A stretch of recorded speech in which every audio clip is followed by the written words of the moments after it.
jina la Yesu. Ninaharibu nguvu za giza ambazo ziko ndani yake zinamtesa, zimeweka makao kwamba ni nyumbani kwake. Achilieni jina la Vanessa.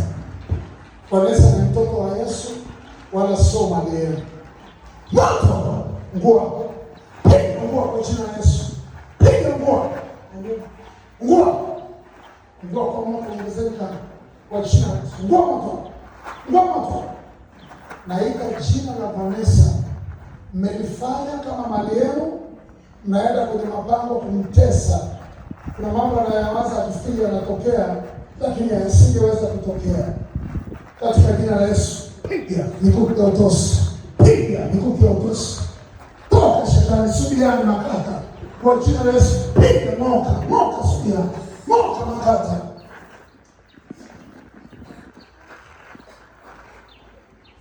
Kwa jina la Yesu, anachoma mapepo yaliyokuwa ndani ya kiuno. Nachoma mapepo yaliyokaa kwenye kifua chako.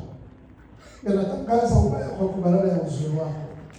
Kwa jina la Yesu, kuanzia sasa nimekufungua, hakuna mtu wa kukufunga tena. Lazima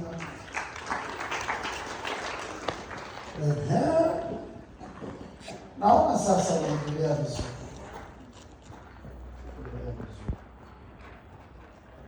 Sasa kama utafanikiwa kwa Jumapili, umewahi kukiri sala ya wokovu?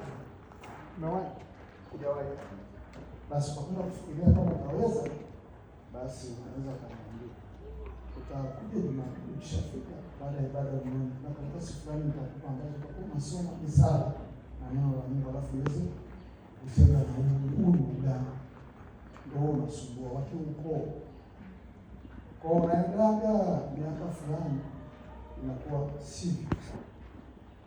Kwa hiyo baada ya kusoma hiyo ndani ya siku 7 mjini itakuwa neno mwalimu kwa wako. Unaelewa? Naweza kuondoa sasa. Kama baada ya msala wa kujawani kafikiria kusoma Mungu. Mimi nilikuwa nakunywa pombe, kwa naenda kwa waganga pia. Lakini Yesu akaniokoa. Nafikiri nilikuwa naenda shule nipate kuwafundisha wenzangu pia madhara ya waganga wa kienyeji, mpaka mganga mmoja akawa amekufa. Anaitwa maarufu, anamchanja, alikuwa anamganga muhimu, akafia kwenye mikono ya Mungu. Sasa nikajiuliza, kumbe mganga naye anakufa, kuna sababu gani ya kwenda kwa tuje kwa Yesu kwa sababu una uzima nini? Hebu mpatie Bwana makofi. Na watu wote ambao wamemezeshwa mairizi kwenye miili yao, yaani kama chochote umemezeshwa, lazima utafute muda wa kuomba kama siku 40 ndio Mungu aweze kusaga ile kitu. Lakini hicho kitu ambacho umemezeshwa, wazazi wanakuambia kama ziliko, hakuna cha bahati mbaya hapo, ulikuwa unaona na macho. Hiyo haitokaji. Unataka kutapika siku ya kufa, hata kama ukiongoza sala ya toba, baada huwezi kwenda, maana tayari hao watu kuna vitu wanakunyima ndani. Na kuna masharti yanakuwa yamewekwa. Ili mwae kuona mtu ametapika irizi kabisa, amemaliza kutapika na anakafia. Nakumbuka mama mmoja aliletwa mbele yangu ikiwa mchanga kabisa, ikiwa kama na watu 50, ikiwa nyumba ya kupanga. Yule mama alikuwa na tabia kusema watumishi wa Mungu. Baadaye sijui naye alikuwa mchawi na anaweza sijui hizi. Ndio kali nalia kwenye tumbo lake. Ndio nalia kwa Mungu. Na kwa nalia. Wakasema kumpeleka kwa furaha, wakati huo ndio na amka sasa hivi. Wamemleta mtumbukeni. Mimi nasema moto, nisamee furaha. Nasema sadaka kutana na watu wengi. Moto wa mtakatifu na damu ya Yesu na mimi ni afuto. Hivi inatoka. Hivi inatokea huko. Sasa ni uchanga, lakini sameeni kijana bure tu uchanga. Si sawa? Sasa nikusaidia kwa sababu hauna makosa. Nimepata elimu ya mtu anayemezeshwa vitu. Kwa hiyo nimepata elimu kubwa sana. Na inaleta madhara, watu wengi wanamkosa Mungu kwa sababu ya vitu vya nini? Vya kumezeshwa. Tofauti na wale wanaochinjia mizimu, maana akiacha na akatubu inafanya nini? Inakimbia. Lakini mtu aliomeza kitu ndani, una mtu ndani, kuna mtu yuko ndani yako. Bwana Yesu asifiwe. Bwana Yesu asifiwe. Sikiliza nikwambia, ukishamwamini Yesu hakuna kitu kinaingia kwako. Mimi nimewahi kukaa mahali ambapo washai wako tena konko, akisema ikifika jioni, kwa mfano kama huyo mmoja vitu vile vinatumia damu, naomba hivi kuona sasa.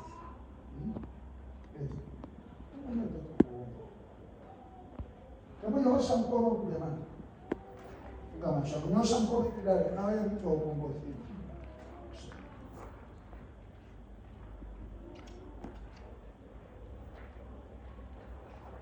Shika hivi. Wako na nguvu kutoka kwangu mbele na piga kile. Ndio tu.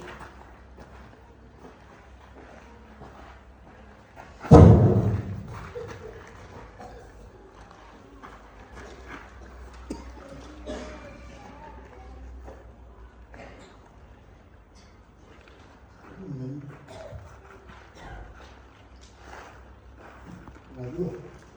Sababu ndio. Sasa hivi unaweza kuomba na ukafanikisha. Tena Mungu anapenda wadada kama nyinyi. Kwa hiyo ukiweza kuomba mpaka ufikishe miaka 35, unakuta una nguvu kubwa ya kuomba. Ni hatari sana kama mtu anaweza kuomba. Sana. Ili kuomba, kusoma neno na nini. Sawa? Sasa wewe ni uende tu Korana tu Jumapili. Kufanya hiyo kazi, si ndio? Fanya usiogope. Siku moja utaliona kwenye maono yako. Utashtuka ukiona. Basi, nenda. Barikiwe kabla. Takutembelea siku moja. Alafu nakufungua huko, unasema nimekuona mtumishi wa Mungu. Huyu. Ya sasa.